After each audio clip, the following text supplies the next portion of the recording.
अस्सलाम वालेकुम। गल्फ़ खबरें में आप तमाम लोगों को वेलकम करती हैं। सऊदी अरेबिया हुकूमत की जानिब से एक बहुत ही बड़ी पाबंदी को आयद कर दिया गया है और आप ये चीज़ अपने साथ कैरी नहीं कर सकते।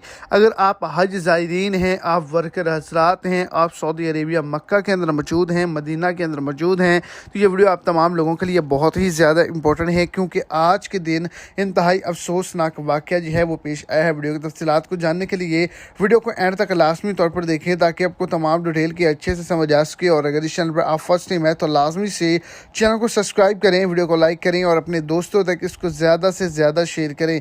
तो आपको बताता चलूँ कि हज मकामात पर गैस सिलेंडर आप नहीं लेकर जा सकते, क्योंकि इनसे एक बहुत ही बड़ा ख़तरा है, ये फट सकती हैं, इनसे आग लग सकती है, जिसकी वजह से नुकसानात का सामना करना पड़ सकता है। तो इसी तरह मना मुज़दलिफ़ा और अरफात में और सरकारी अदारों में जो सिलेंडर है वो नहीं कैरी किए जा सकते।